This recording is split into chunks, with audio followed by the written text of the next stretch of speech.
Hey, You got ladies it? and gentlemen, welcome to the Say Report. I'm your host, Devin Decker, and joining me, my host companion. Hey guys, you good? We good? We in? Yeah, we're, We we're doing this in. thing? We're good. We're Yeah, all in. What do right, you? we're in it. Oh my God, I Well, hate I to. don't know. First of all, You your were, name is Sejohn Sarowick. I oh left yeah, you hey, hanging so you could say Sejohn Sarowick. yeah, hey everybody. Yeah, all Second right, I'm of all, Sejin. I hope that's not how you start other activities. We Well, no, good? We in? it is. You know it is because we last night was we were playing Destiny. That was basically my motto. Yeah, that's the activity I was alluding to.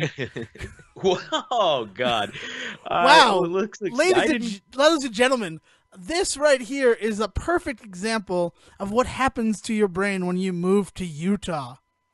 He's no longer in the gutter, people. He's been No. elevated to a place. The gutter here is pretty funny. The gutter here is still pretty schwanky. So, I feel like the gutter's a bowling alley. oh God. Get your mind out of the gutter, Jeremiah. Was that your version of a Mormon name? Nathaniel. No, man, you got to try weirder. Like, people around here name their kids like trigonometry and night. Night, like KN. nighttime? Okay, thank you. Yeah, I no, realized that we KN. were in an audio form, and I'm like, there's no visual I can use for this. There's no visual I can think of even. I want you to explain to me. Okay, never mind. I was going to I ask you to would explain show a you visual a to me. picture of a knight, Sejan. Oh, you know, yeah. from the Okay, I Middle thought you meant like Ages. a hand gesture you would do to signify the night sky. I want to know what that hand gesture is. No. Well, first of all, For reference, I nighttime just for did jazz me. hands For in the me, sky. nighttime for me. I do a lot of when I'm singing along. I sing along to music all the time. Okay. Surprise. Whenever night is said with my hands, I do a single index finger right hand pointing down, and then I move it down as I say the word night. Oh, see, like it's the I do sun left to going right. down. Yeah, see, I do the east to west as if it's setting. Same idea, different approach though. And that's why we do a podcast together. Because the Say Report, same Y'all should see idea, us do karaoke different sometime. approach. All right, Oh, so I'm going to man. start this off with a question that I was asked yesterday during Randomathon. Oh, Big success in regards of finishing the game. I mean, we finished all 3 games, and I Nice. beat Super Metroid to boot, just like for fun beforehand. very nice. So I On beat the what I stream? like to call on the on my stream on your at stream, okay. twitch.tv/fox0. I did that.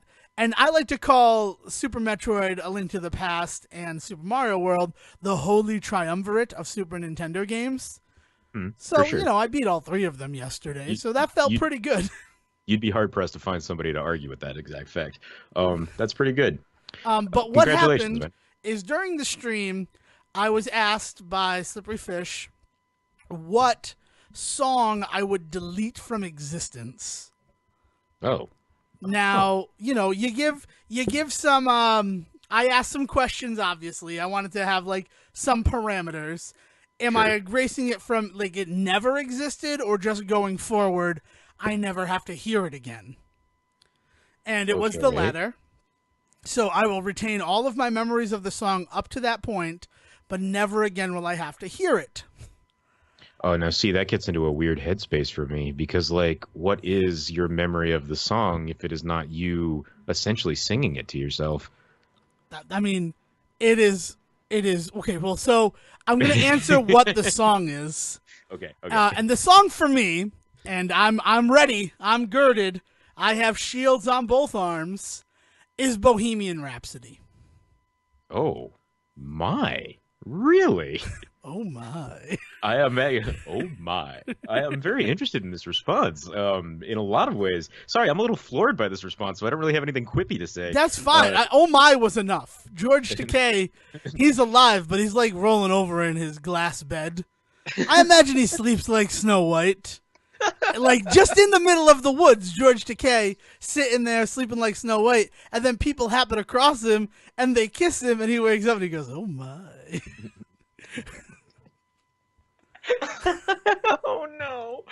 Oh God. So Bohemian Rhapsody, huh? So Really? Bohemian Rhapsody, and I don't need to look any further than the coincidental memory that came up on Facebook today, where 3 years ago I wrote, I would like to begin the process to ban Bohemian Rhapsody from being performed at karaoke. I here's the thing. I guess with the idea that the song could exist before but no longer does, I guess I could maybe get behind that, but I cannot imagine a world in which Bohemian Rhapsody doesn't exist. It is like such an important song to the point where I'm not going to say that it's going to be an Oscar winner this year, but surely Bohemian Rhapsody must be an award season contender at this point, Oh, right? I don't think so at all. You don't think it's going to? Oh no. I mean, not even a Globe? No, I mean it might get nominated for a Golden Globe. That is the only place where it will shine. I do not think it gets an Oscar nomination, and I can't wait until our Oscar episode to be proven wrong when we go through the categories. No, I'm with you on that though. It does not strike me as the Oscar bait movie that it probably should have been. But anyway, that's a whole other conversation. I mean, if Sacha Baron Cohen were making it, and Brian May and Roger, I can't remember his last name right now, and it bothers me. Didn't want to look like, not bastards, if they wanted to give like a real look. Do you know like the big hubba about it? Like we talked about it briefly, why you had problems with Bohemian Rhapsody, and then a week later, and like no one was talking about Bohemian Rhapsody anymore, the movie, not the song. Right. So it didn't seem relevant to bring up on the show. But now that I'm erasing Bohemian Rhapsody going forward in history, I'm not actually doing that. I don't have the ability to do that. Just so everybody's clear on this, Devon does not have the ability to twist time and space. But I am saying that if I had to choose one song, that would probably be it. Not in a Sophie's Choice scenario. Then it's like a real thinker. And the Sophie's Choice scenario that I was given was Jesse's Girl or Bohemian Rhapsody. Which one do you get rid of forever? I would get rid of Jesse's Girl. I'm sorry. Really? I still have 8675309.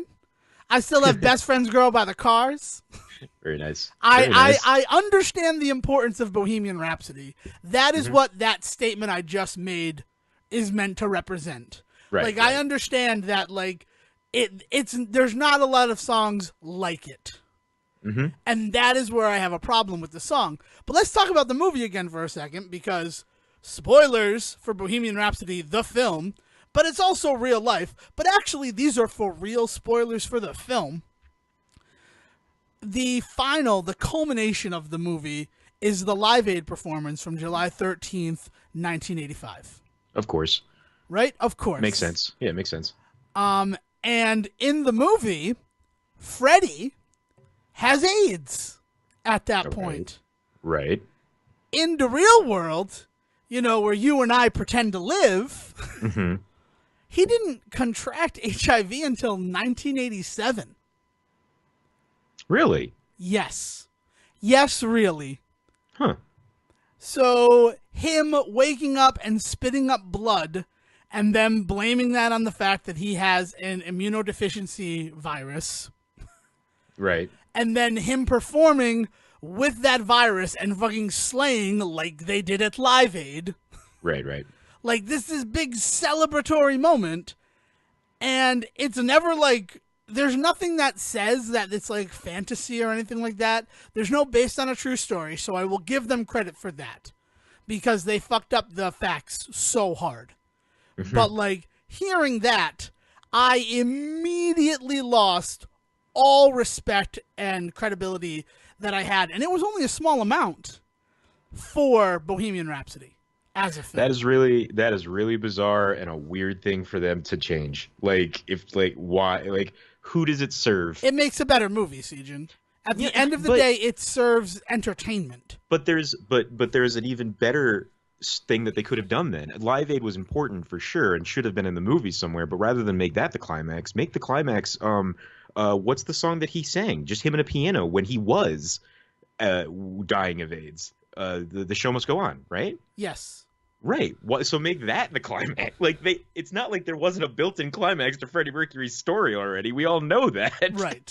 I mean, and then like other issues. Again, if you're gonna see this movie, I feel like everybody who wanted to see the movie has seen the film because it was such a flash in the pan. Like everybody was talking it the week it came out, and then everybody who didn't see it that week saw it the next week, and then it disappeared. Yeah. And it's not because a Marvel movie came out. It just like, and we did it. We saw the movie. What's next? Yeah, well, and that's how, and we talked about this already, but that was my feeling from the get-go with this particular iteration of this film. Was this just feels like everybody's just doing it because at this point it just has to be done. There's no real art or heart behind it at this point. Everybody is just like, all right, we've been talking about this for years. Let's just fucking do it and get it out of the way so we can move on to other things. And there is no more evidence in the fact that they do that. A big point of contention between the band is that Freddie wants to do single stuff.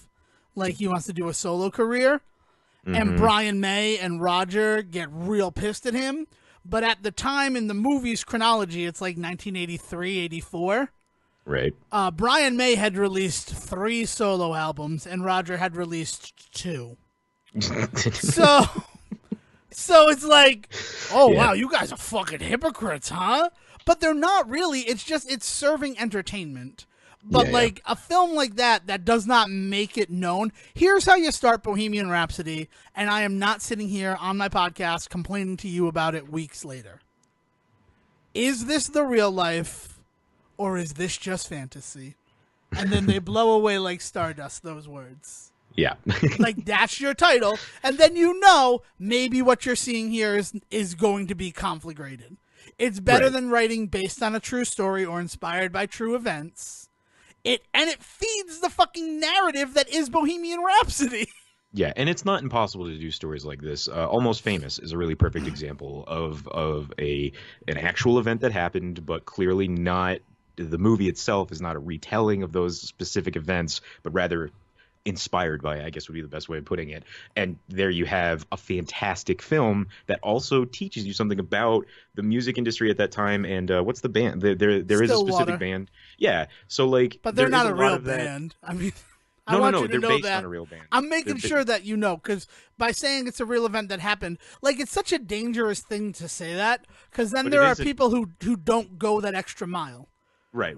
But that's the thing is there is a real band. There was a real interview. That kid really did lie and like go off with this band for like a week. So all of those events did happen. But what they then did is they very much made a very fictionalized account of that event and made it very clear that it was a fictionalized account. I like that you say they as if it wasn't Cameron Crowe who did all of the things and then wrote a movie and directed that film. Well, because I'm a huge believer in the idea that every film is a collaboration and that you can't really call no, I understand that, but when you're saying they, it makes it sound like this kid is a kid that like Cameron Crowe found the story and then adapted it. No, he lived the story and then adapted it and then directed the film that he adapted. Right. Like there's a lot of Cameron Crowe on Almost Famous. Is all I need to make sure we're getting across. You're not wrong. I feel like a lot of the acting in that movie is really what makes it so powerful. I mean, Billy Crudup, Jason Lee as the guitar player, the singer. Right. Like, yeah.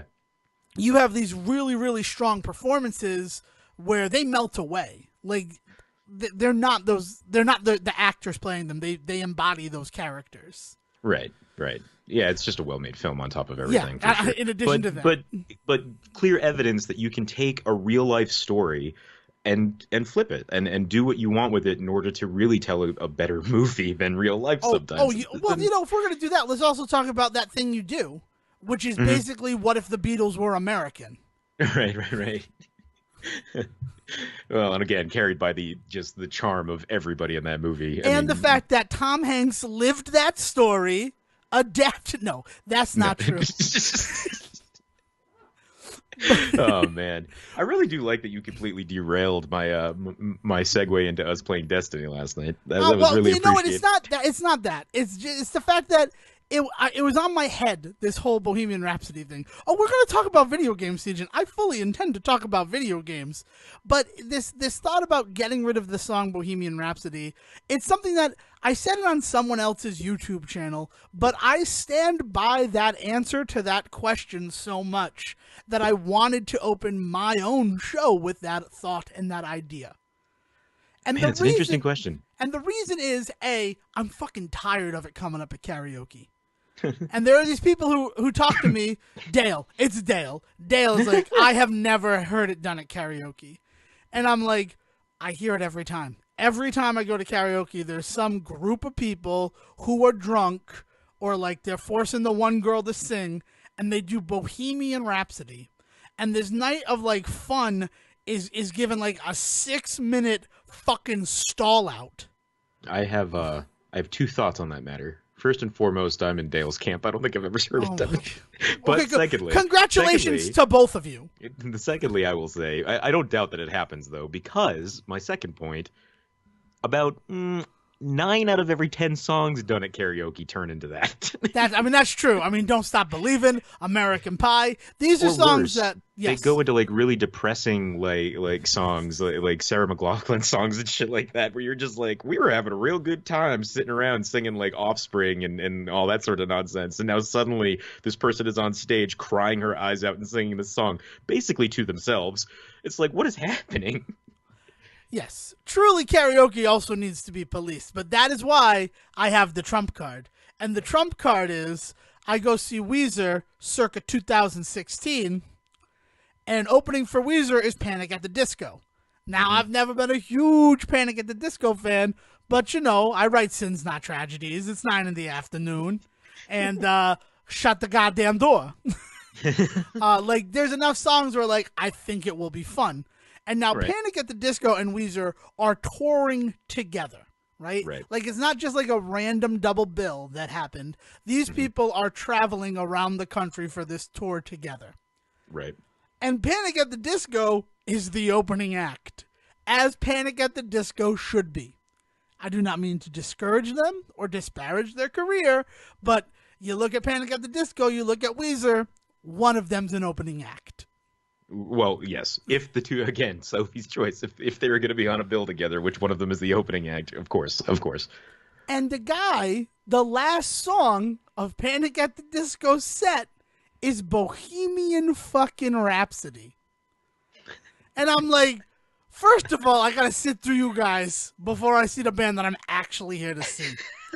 Second of all, I'm in fucking Groupon seats that mom got me as a gift. So, like, I don't have a great seat. Third of all, it's fucking raining. And fourth of all, I'm going to hear you think that you're good enough to perform live on stage Bohemian Rhapsody as if you're some second coming of Mr. Mercury. Oh, God. Don't stop me now. Yeah. And it's just that thing. It's just like one of those things where it's like, and that was like one of those moments where I'm like, yeah, this is a song that, you know, I used to love you. I have so many memories from high school singing along to it as we drove through the night. Basically just aping Wayne's World. I understand that we were just aping Wayne's World, but like we were freaking band kids and that's what we did for fun was ape Wayne's World. Yeah, man. Like for real, like I said, I can appreciate the idea that it's just not something you ever want to hear done again because, yes, it is something that we hear a million times over. I feel the same way. You mentioned earlier about Don't Stop Believin', right? I cannot, as much as I fucking love Journey, if I listen to one more... And part of this might come from the fact that I worked for a cover Journey band once, and they wrecked that song. They just destroyed it. Like I don't know how they survive as a Journey cover band and not be able to do "Don't Stop Believin'" in the fashion that they whatever. How's their Wheel in the Sky? That's my question, because that could save a lot. Let's say this. He was a 52-year-old frontman. Holy he did "Wheel in the Sky" at intermission, just before intermission, and at intermission. About 8 40-year-old women disappeared into his dressing room. So that gives you some indication of how they saved themselves from opening up with a terrible version of Don't Stop Believin'. The winter is here again. Oh, Lord. Oh, man. Oh, God. Yeah, well, I got to think about this because I'm really interested to know what my song would be. I'm going to see if I can figure one out. I'll give you some time to think about it and that, but it's just one of those ones that, like, it was like the first song that jumped into my head. And it's like, if I don't lose my memories of the song before, but I never have to be listening to a light rock station and it comes on and then I have to like struggle to find a different channel because I'm not in the mood for that right now. I like the times where I'm gonna be in the mood for Bohemian Rhapsody are few and far between. Let's just be honest. Also, the other argument was, but it's such an important song, and I'm like, but it's not even Queen's best song, right? Don't Stop Me Now, Under Pressure, Keep Yourself Alive. But I think it's a weirdly personal song, especially for Freddie Mercury, you know, because of his whole, like, growing up and his immigrant status and everything that he had to deal with in his life. Like, I think that's where that comes from, that sentiment at least comes from, is the idea that besides something like The Show Must Go On that he did, you know, as he was dying, that was very clearly very much about himself and how, you know, the world and the state of the world and all that. I think that Bohemian Rhapsody is, unlike the rest of those songs that you mentioned, something where you actually see a little bit of like almost a biographical element to his life. Not that he lived those exact elements, but that idea of persecution that he feels. Hold on. Did Freddie Mercury kill a man? Hold a gun against his head, pull his trigger, then he's dead. Oh, and man. confessed to his mom? Had life just begun? And then he just went and threw it all away? Sejohn! Ooh, ooh, ooh, ooh. Well, here we go. I guess Bohemian Rhapsody is my answer now, too. But I also want to get rid of the last 2 minutes. I don't want to have Devon serenade me on the podcast. You know what? This is a hard question for me because the second that you say that, the songs that truthfully jump to mind for me are not like pop songs, but legitimately like 99 Bottles of Beer on the Wall. If I never had to hear that ever again, you know, like that's the kind of attitude in my head. Or like, This Is the Song That Never Ends. Oh my God. I had a roommate in college who thought it was the funniest thing in the world to just keep singing that song. And I don't know why. And it would come out of nowhere. I don't know how you could blame your roommate for that. They just started singing it not knowing what it was. Okay. And they'll have to continue singing it we didn't even get forever. Sorry, everybody. Just because. No more Say Report. Oh. Oh, God. I get it. You know what my question is, since you bring up 99 Bottles of Beer? Do you think there's anyone out there who's ever sung that song down to No More Bottles of Beer on the Wall? Like, you know, like I remember a time when our band trips, they tried it. Stupid band kids, ruining everything. Yeah. No, I doubt that there's ever been a moment in this world in which somebody's gotten all the way through it. I'm sure that some stupid group out there has done it, and they probably raised money for some great charity or some nonsense like that while they did it or something. But like that, in those types of contexts, removed from everyday life, I can't really judge a song like that. You know what I mean? Same for something like Bohemian Rhapsody. Removed from the context of everyday life, if there's an actual organic reason, real good organic reason why it shows up, it doesn't matter what song it is. I'll listen to it. The problem that I have is when you're going to start singing something like Bohemian Rhapsody, like you said, one night at karaoke when everybody's been sitting around singing all sorts of like really great upbeat, like, you know, poppy stuff, then suddenly everything kind of comes to a friggin' halt when something like that comes on. I can't stand that. And if I could get rid of that type of attitude in life, that like weird, the room's too happy, I've got to bring it down attitude that people seem to have, like that kills me. I need to ruin everyone else's fun. Last thing I'm going to say about karaoke. The other thing that I'd like is for karaoke versions of songs to have the proper lyrics. I'm looking at you that one time I was at a bar in Providence and someone sang Africa, and the lyrics on the screen were, rises like a leopard across the Serengeti. What?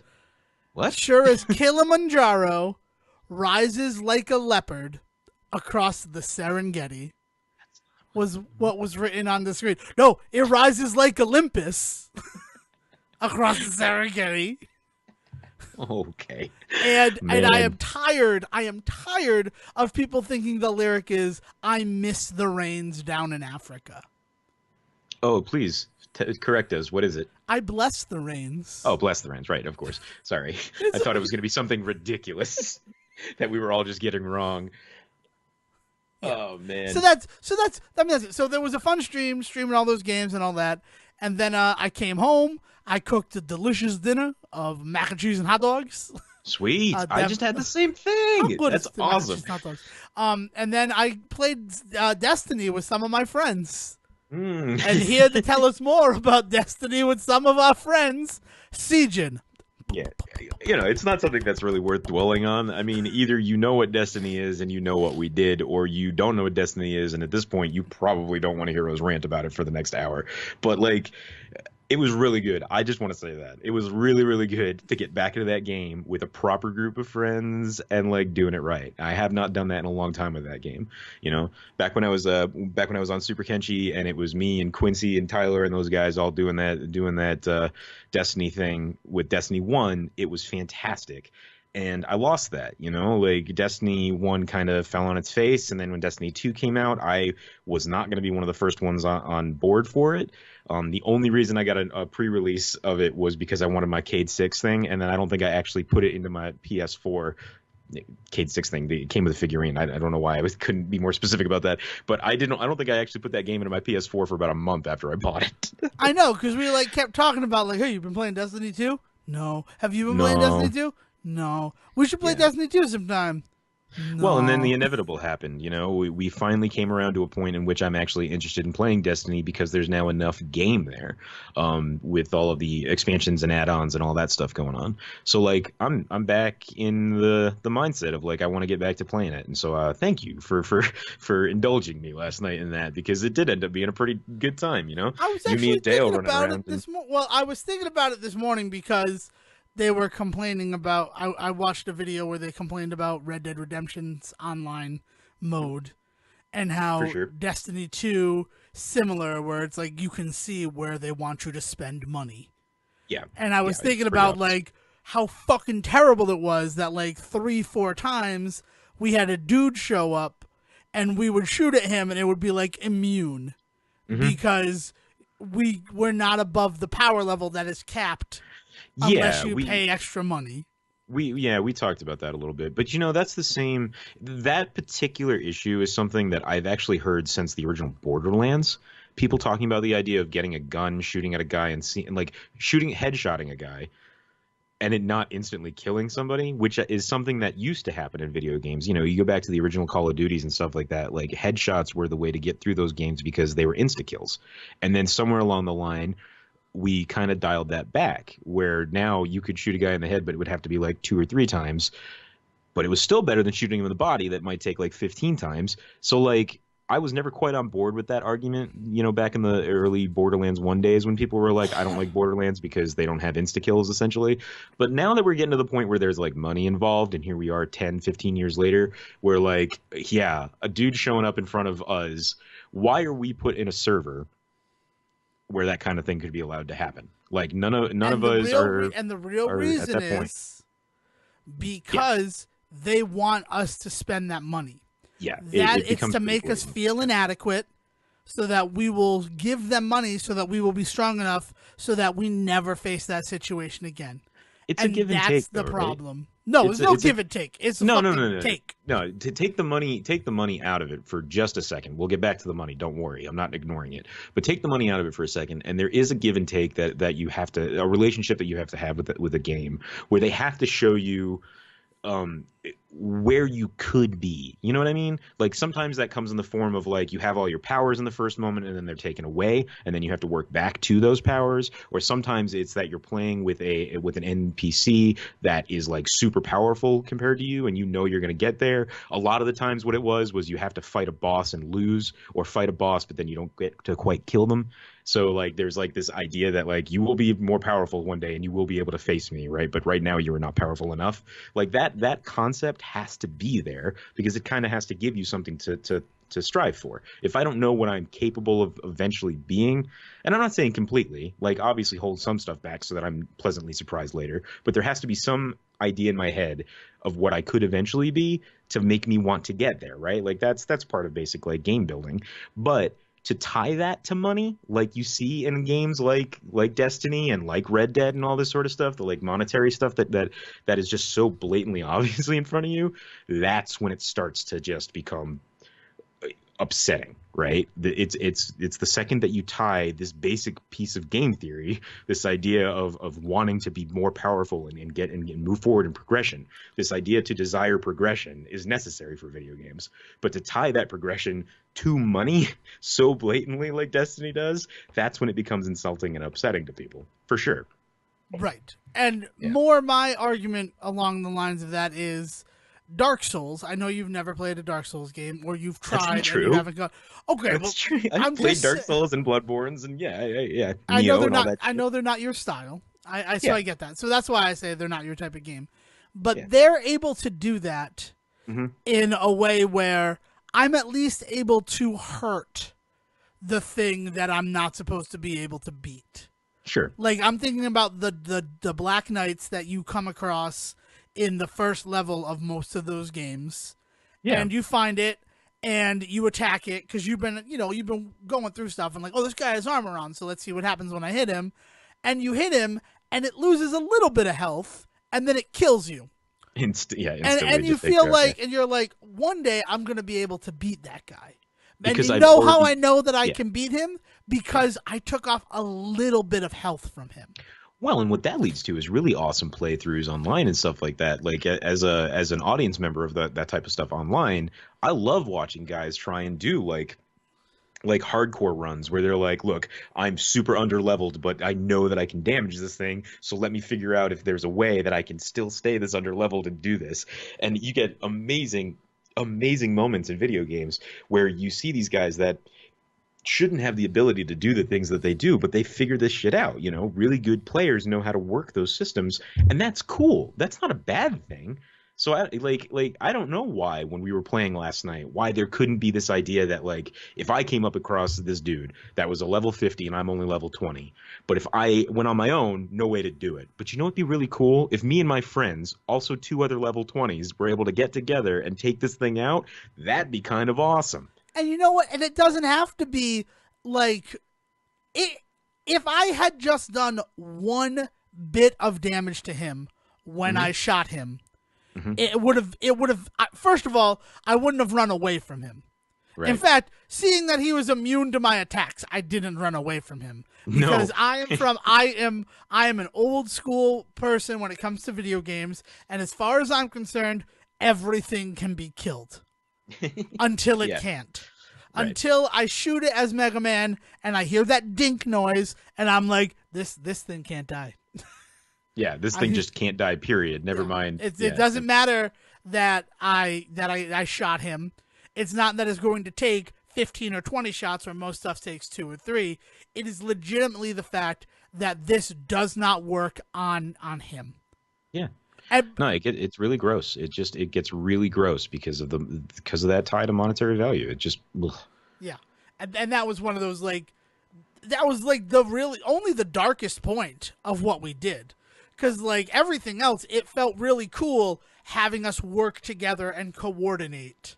And like having someone standing in the back, so we were like kind of funneling people, and if they got past us, there was someone there to kill it. Like it felt cool. It felt like what I imagine online gaming is supposed to feel like, if that makes sense. No, for sure it did. I mean, and that's where Destiny kind of sits for me. Is it sits in this weird realm of like when it gets it right, it is fascinating. It isn't. It takes me in. It doesn't let go. Like I don't know how to explain. Like I hesitate to call it a love for that game because of the issues that I have with it. But at the end of the day, I've spent the last 5 years of my life playing some iteration of Destiny and like really enjoying myself and planning out time to do it and like straight up saying, sorry guys, I can't go out tonight because I got to go home and play Destiny with my friends. Like I've never had that before Destiny, you know? And so like it is this really cool thing, but I cannot believe how much of that game is like fighting me to like it. Like I don't know why. And it makes me become one of those guys that whines online about Activision. And And it's not even that I feel like those guys have they have legitimate complaints. Clearly, I'm right there with them. It's just that there's very clearly a sect of the internet culture with video gaming that hates the big guy. They hate Activision. They hate what are some of the other bigger companies nowadays? I guess there really isn't anybody left, right? Blizzard, But Blizzard is another example that they get a lot of flack for Bethesda, that sort of shit. and it's sad that Bethesda's a really good Bethesda is example. now getting that flack. Yeah, Um, but because but of you what they've done. Like, right, exactly, because of everything with Fallout 76 feeling like an incomplete mess. But don't worry, they'll put out DLC later that you can buy. yeah, but even that'll before that, think about like paid mods on the Yep. consoles. Stuff that if I'm playing on PC, this is free. But they're capitalizing it, and it's tiny little transactions to get stuff. Yeah, it feels to me like the last breath of the AAA industry because it has been slowly disappearing over the last 10 years. We no longer have AA games. Either games are AAA games or they're indie. That's it nowadays, right? Well, I we feel talked about like this a little bit there's with also THQ. first party. I would talk about first party as another outlier there. Yeah. Because even though a game like Spider-Man or God of War is considered a AAA game, the microtransactions are not there. The DLC is less invasive. In fact, I don't think God of War had any DLC, right? Not yet. No, yeah, No, no, not yet, and I don't know if it will, to be honest with Right. you. And Spider-Man did, but I haven't played any of it, even though I bought a version that came with all of it. like But it didn't detract from the main game, though, right? Right, You know? exactly. I still Yeah. got a full experience. And Right. in addition to that, they added a new game plus mode for free. Right. So they also gave a little bit more anyway. Right. So you look at those. You look at like Super Mario Odyssey, which I don't think has asked for real money in any way, shape, or form. Right? Not yet. No. Not yet is fine. Not yet is fine. Because I feel like that's why first party titles, titles that are made by the console companies, are still an outlier that should not be lumped in with AAA games, even though it's AAA quality. Yeah. Yeah, no, you're totally right. Like there are what are, by the actual definition of AAA, there are plenty of AAA games out there that do not act in this way, but there is, and I keep coming back to the Activision thing, but if you look at Activision and where they used to be 20 years ago, 15 years ago, and where they are now, they've got to be shitting themselves, right? Like, they've got to be like, we've got to figure out some way to get as much money out of this as we can now because we might not exist in 5 years. Like, there's no way that there's not somebody there warning them every day, some doomsayer at Activision being like, guys, I don't know how much more of this we got left. Let's see what we can do in Destiny 2 to get just a little bit more money because tomorrow we might come in and find out the floor's falling out on this entire thing. Well, I mean, okay, so this is Jim Sterling did a whole thing about it today about below expectations, and like Black Ops 4, even though it sold like 4.5 million copies, right, below expectations. Well, and you have to think that Activision buying Bungie specifically to do Destiny has to also kind of be something, right? Because they're expecting the next Halo to come out of that. And I don't know if Destiny's quite hit that yet for them. I don't know if it ever will. But like when you have Halo, was it 4 or 3 that made all of the big news because it was like first $1 billion game or whatever it was. One of the Halos. That might have been Halo 2, I know, blew people away. I have never been excited about a Halo game the way I was excited about Halo 2. Well, and Halo 2, I think critically was super good, and I'm sure financially did gangbusters. But I think that led to Halo 3 being the biggest selling game of all time. And that's very believable. I have no evidence or data to back that up. I just remember being at the Rhode Island Mall for the Halo 2 release. Yeah, and it being a mob scene, like the kind of shit you see in movies, right? But real life. But they couldn't pull that off, and Destiny was supposed to be that thing that was going to come and basically take the mantle, right? They were gonna come over and they were gonna be the next big thing, and it didn't quite work. So you gotta believe that Activision is just like, shit, this was our last hope at like being this thing, because I just don't think that the industry has it in itself anymore to really support something that's not first party. If PlayStation's not paying for a PlayStation game, I don't know, because I can't think of anything else on PlayStation besides like God of War that really is like, or I guess Red Dead might be the big thing that's out right now. But But even that's that's not. multi-platform. I mean, Yeah, and that's that, not. Yeah, yeah, that doesn't count. That's AAA all over. I mean, Rockstar creating Grand Theft Auto Online and it becoming the most profitable bit of entertainment in the history of the world. well, and Forbes just did a whole thing about how if they don't figure out what to do with Red Dead Online, they could cost themselves a possible billion-dollar industry because GTA 5 is already past that. They've already passed $1 billion in sales and microtransactions and all that nonsense. Like there's like actual book like written down ledger that they have made over $1 billion on GTA 5, and like Red Dead 2 Is it kind of GTA needed to do 5 or better is than it? that. I mean, is Grand Theft It's Auto GTA Online part of that? Because It's part. technically, It's part of I 5. view them Yeah. as two separate games. And like in a way that You I can't also really do view, online without 5 though, right? right, you need to own 5 in order to play online. Right. In the same way that I need to own Red Dead Redemption 2 in order to play Red Dead Online. Right. But I consider them two separate animals. In a way that because you bought Red Dead Redemption 2, you bought Grand Theft Auto 5, and then later online was implemented. Yeah, I mean, at the end of the day, Forbes, not being a video game magazine, is just lumping it They're all looking together. at the money. I get it. Yeah, yeah. But like, but I you get saying, but what they're saying about Grand Theft Auto 5, it's like, well, yeah, no shit, because currently it is the most profitable bit of entertainment. Yeah. That's what it is. Like that, there's nothing has ever made more money in the realm of entertainment than Grand Theft Auto Online, Yeah, and that's yeah. ridiculous. And you know what's Yeah. you know why it's ridiculous? I mean, we play video games, right? Have Right. you played Grand Theft Auto Online, Sejohn? Not since the first couple of months that it was like a big thing. Yeah, I have never played it. So like, and I'm not trying I've to. never put money into it. I'll tell you that. Well, I would. I mean, even if I were playing it, I don't think I would ever put money into it. Right. But it's just one of those things where it's like, I play video games, right? I'm looking at a PS4. I'm looking at all my stuff that is surrounding me in the Stay Cave, and it is just like, but this, what is the most profitable bit of entertainment in the world, and Yeah. is directly related to something that I spend a lot of time and money on outside of this one game, I have never even seen. Yeah. I have never looked at it. I mean, it's goofy fun. I don't know where the money goes. I mean, other than buying yourself better weapons and nice cars, but like, I'm not that kind of player, I guess, is what it comes down to, you know? It's maybe the same reason I've never gotten hooked by any real big mobile games in terms of cash. You know, I've played Candy Crush, I've played all sorts of stuff. I still play Jetpack Joyride from time to time because that shit is fun. And I could drop $5 into that game to buy a better something or other vehicle or jetpack or nonsense, but I don't have to. And so I don't. So I don't think I've ever spent a dime on those games themselves, even though everybody talks about them being these huge money makers. It ain't ever come from me.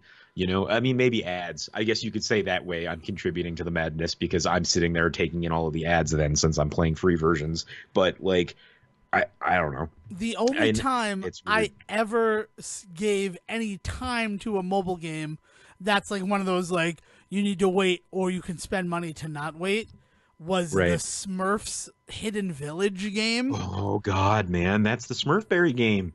And it's because Will had it on his iPad and I Mhm. couldn't sleep. So like I did it until it's like, you've done everything you can do. You could pay more money to play now. And I'm like, nope. And I threw that iPad across the room and it broke. And I blamed it on burglars. There must Will. have been burglars. Surprise. Like he doesn't listen to the show. Oh God. I mean, Oh, man. Maybe this isn't real life. Maybe it's Maybe just this is fantasy. I think we know how we open every episode now. Oh yeah, right. Because I really want Brian May to get jealous and be like, "I'm suing the Say." You know what? It'd be great publicity.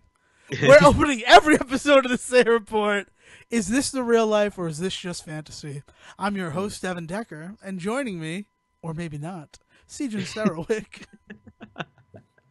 Oh man. All right, I'm done talking about Destiny. I gotta tell you, like that's the thing, right? I've hit this point now where I'm just like, all right, Destiny, I've given you your due, and now please go away for another 2 months.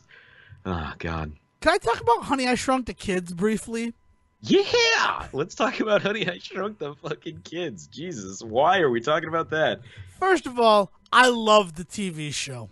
I'm Ah, gonna be the person yes, who says that like that's awesome. hour-long like comedy sci-fi series Yeah, really worked for me on a the lot of dad, levels. the dude that plays the dad in that show, Peter Scolari, formerly I of Bosom Buddies. well, that's the thing, right? Is I cannot tell you how much of my every time I see him, it's the first thought in my head is, oh man, Honey I Shrunk the Kids. Not Bosom Buddies, which I also grew. I watched more Bosom Buddies in my life than I ever watched Honey I Shrunk the Kids Can I because tell you like the when worst? TV Land first came out, Bosom Buddies was like a marathon thing that they would put on every night. The weirdest thing about Bosom Buddies is not the premise. It is that weird cover of My Life that is the theme song to Bosom Buddies.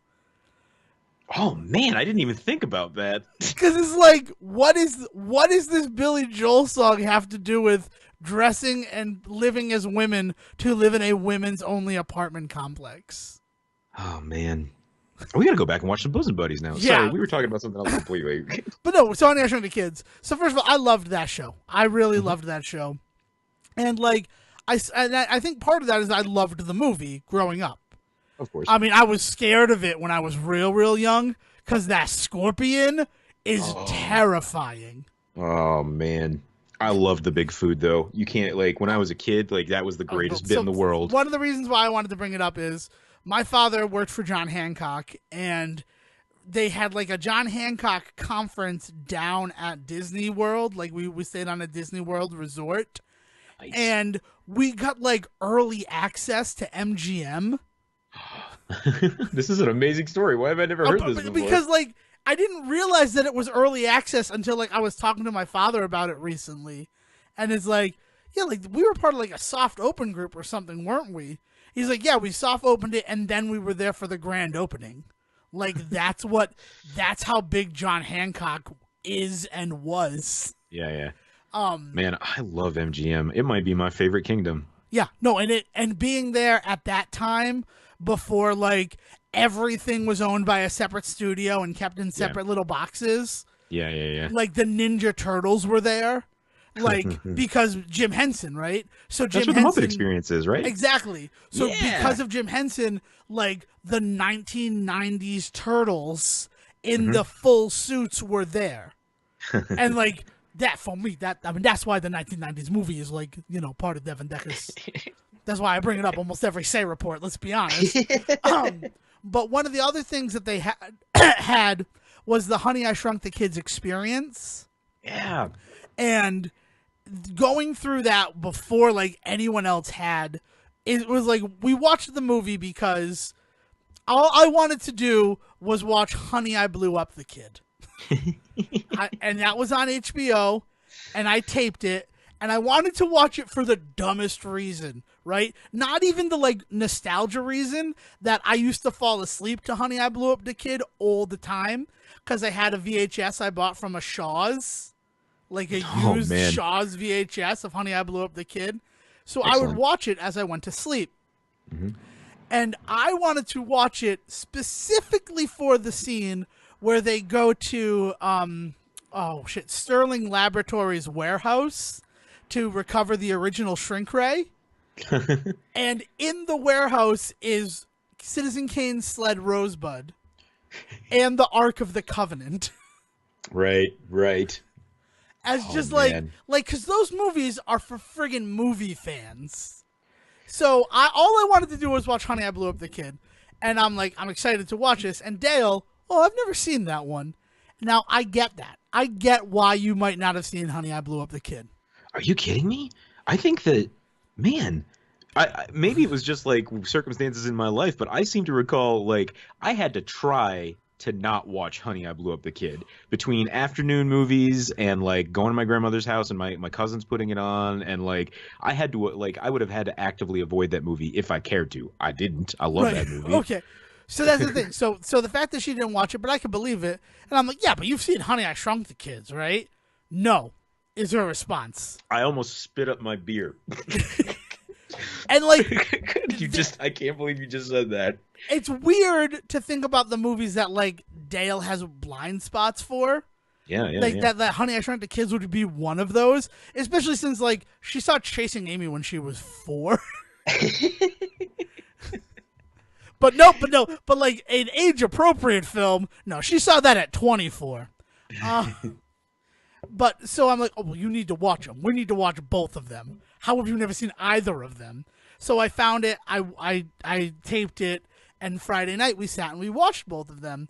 Now, the thing that I did not remember, and I don't know if it's because of how much Honey, I Blew Up the Kid I watched, where Diane and Wayne are happily married, there's like a really big plot line that they're probably going to get a divorce in Honey, I Shrunk the Kids. In Honey, I Shrunk the Kids, yeah. Well, Honey, I Shrunk the Kids, the difference between the two movies that always struck me as weird is how much more of like a family, like fun adventure Honey, I Blew Up the Kid actually is. And that is even a through line through I Can't Believe You Didn't Complete the Trilogy, Honey, We Shrunk Ourselves, is so much more of a goofier, gimmicky, like almost sketch comedy style. Like, what's the next goofy thing we could do with, and this is Honey, We Shrunk Ourselves I'm talking about, right? Where like they're just like, what's the next goofy thing we can have tiny people do, right? I definitely own Honey, We Shrunk Ourselves on VHS. Yeah. I did not want to set up a VCR. It was not airing for me to tape it, and I went to Amazon, and I can rent it in standard definition for $3, or I can buy it in high definition for $10. But and like, I'm Honey, like, Honey, I Shrunk. Yeah, no, that's fair. But Honey, I Shrunk the Kids is, I mean, to put it in really blunt terms that aren't really fair, it's like an actual movie. there's like a complex like plot. There's like subplots like you're talking about. There's this whole weird through line of the possible divorce, and like him looking for the kids the whole time is like a really interesting thing versus like them being shrunken. That like it gets so much deeper than any of the other ones. I think the closest you get is in Honey, We Shrunk Ourselves. The kids try to throw a party, right? Like that's maybe the most complex things get, but weird. Yeah, it's strange. I'll be honest with that. But like reasons are, first of all, in Honey, I Shrunk the Kids, the first one, the original script called for 5 kids to get shrunk, and one of them dies. In the original script. Like, you want to talk about how it being an actual movie? Yeah. During the sprinkler scene, a 5th child who was written out of the movie because they're like, we're not going to kill a kid in this Disney movie. We're going to put a Roger Rabbit short in front of it, and we're going to make a shit ton of money. Yeah. And we're going to open against Batman, and we'll know that Batman will sell out, so people will have to see ours as an alternative. Or there will be parents who are like, well, we can't see that, but let's see this friendly kids movie. Yeah. But like when I was doing like a deep dive into this, and I'm like, yeah, it makes sense that the original script would call for like a kid to die, because you never feel like they're not in danger. Like the danger of them being microscopic sized is so prevalent that whole movie.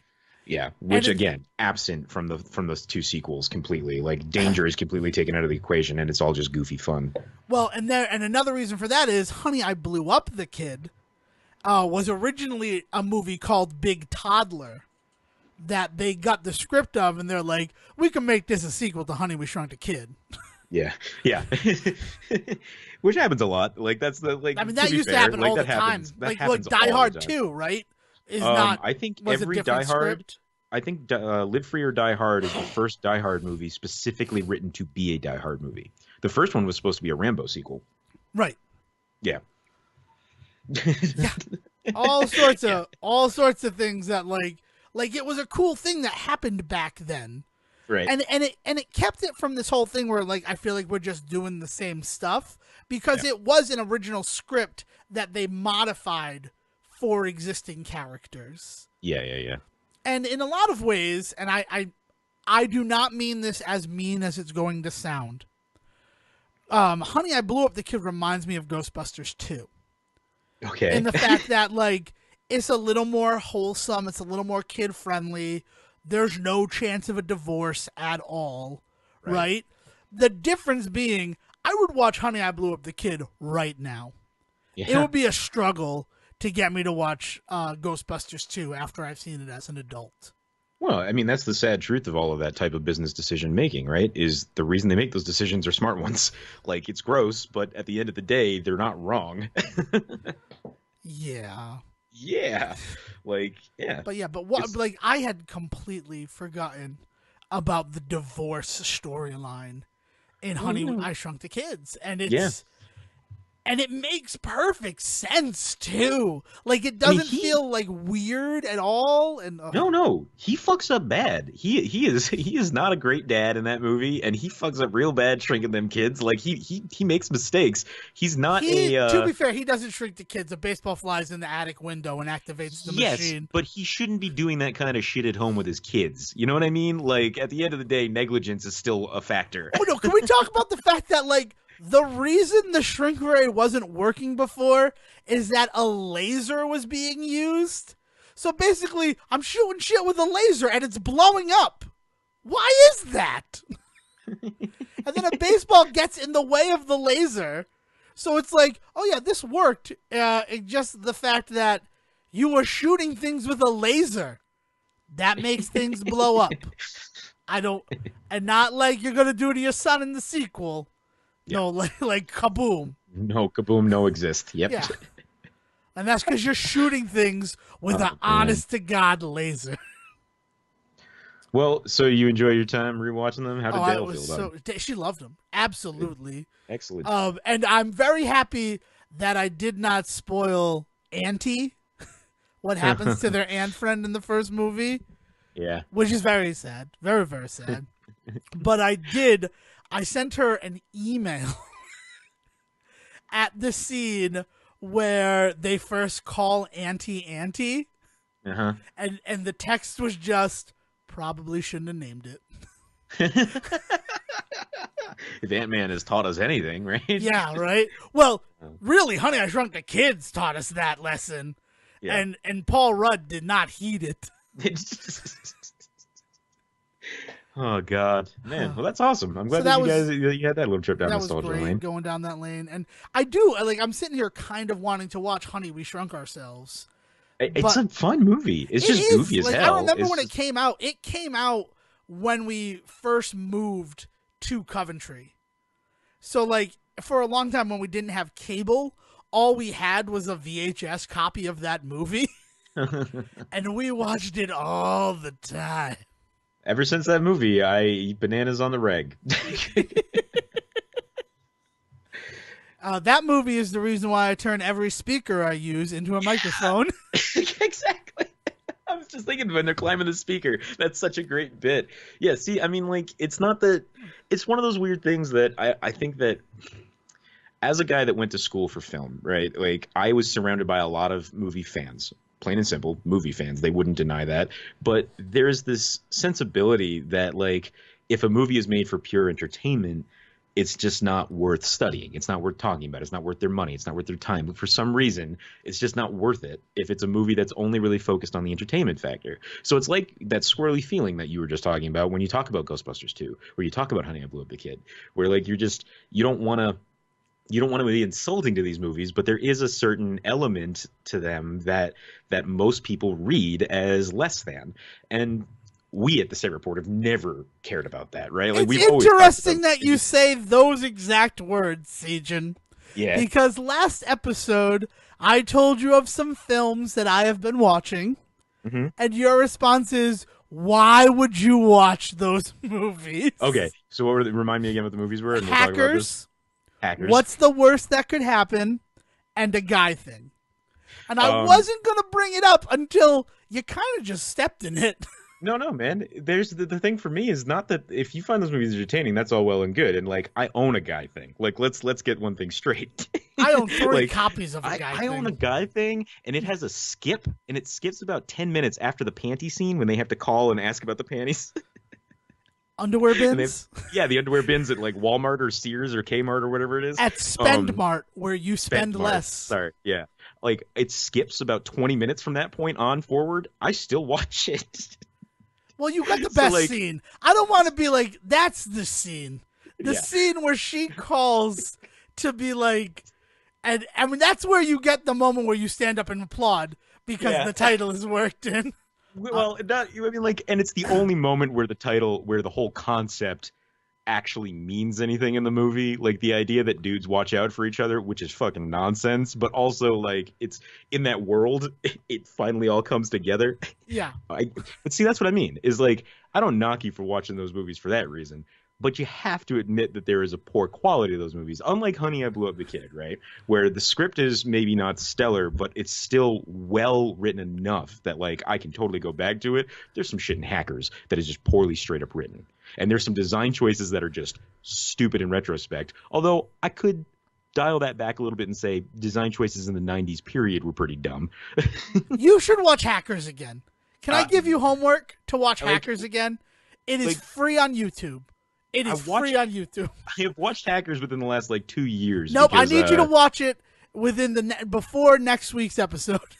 Okay, I will rewatch Hackers. I was actually just watching Matthew Lillard today in an episode of Leverage, so I'm kind of itching to watch. That's a great episode of Leverage. You've With the literally talked about the one episode of Leverage I have seen, start to finish. Yeah. That is such a good episode of Leverage. It is. I mean, and you know, I love Matthew Lillard. I mean, everything he's done from Shaggy to Scream is like actually like legitimately really interesting. I mean, everything he did with Freddie Prinze Jr. was amazing. I just watched Summer Catch again the other day. God, how good is Summer Catch, right? yeah, man. Like, what was the really good sci-fi one? Wing Commander. Yeah, Wing Commander. Yeah. Yeah. With the really great moment where he throws the coffee cup in the air before when they go like warping through space-time is really good. And like potentially the best video game adaptation right there. Yeah. Like I think that's in the conversation. For sure. But like I don't knock you for watching those movies because they're not entertaining. They're entertaining. But at the end of the day, there's just like there are elements of those movies that are offensively bad to me. So the thing that has been spinning around my cabeza since you said that though is your response was there are better versions of those 3 movies, and the only one you gave an example of was Hackers and The Net. So I am curious what the better version of What's the Worst That Could Happen and A Guy Thing are. I mean, A Guy Thing is basically any romantic comedy from its time period. You're talking about a mid-2000s romantic comedy in which there's a focus on body stuff. So like Stealing Harvard is a better film than that. Well, I guess that's not a romantic comedy, but I'm thinking about it in a Jason Lee comedy. But what's the other one? What's the Worst That Could Happen? What is I can't even remember. We were talking about it last Danny week. DeVito, Martin Lawrence, John Leguizamo, Bernie Mac.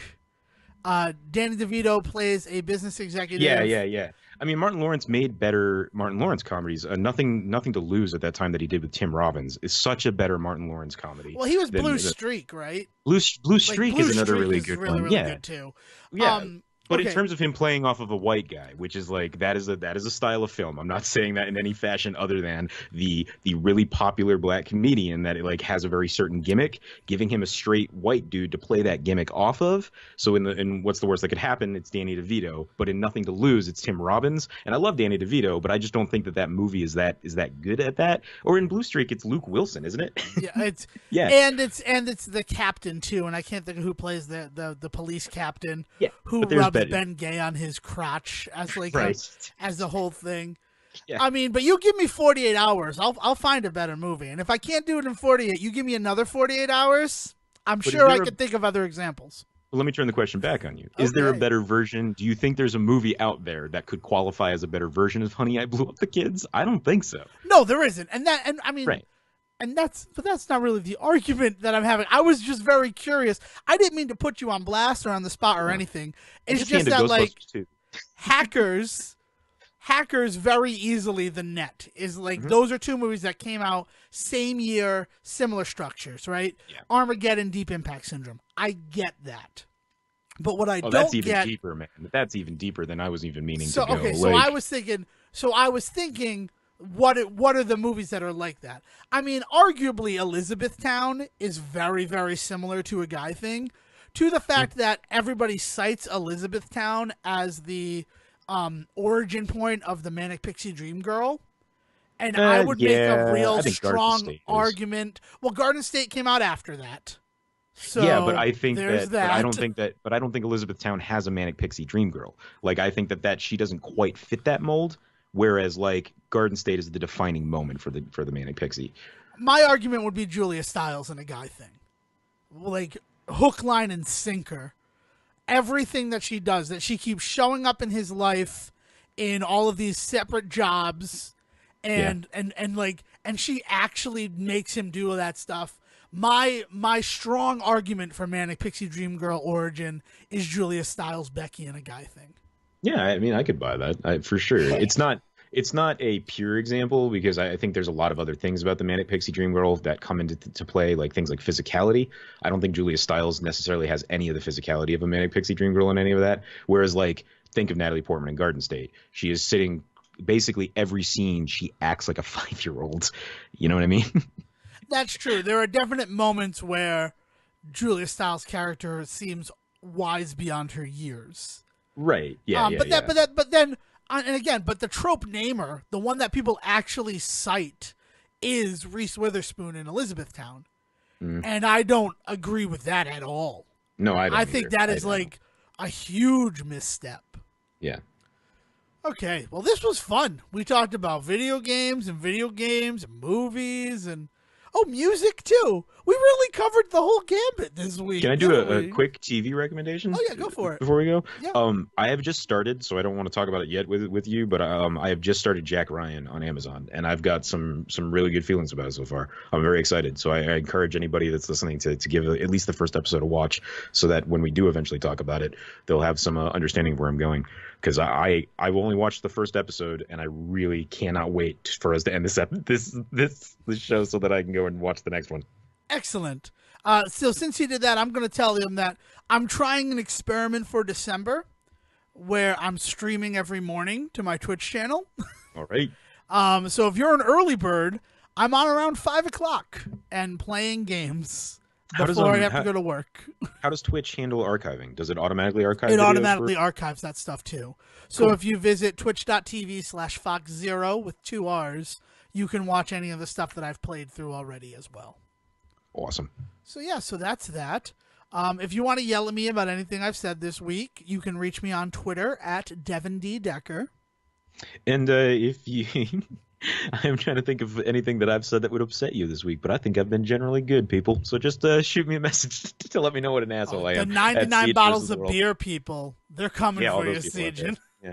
Or all of those lamb chops fans.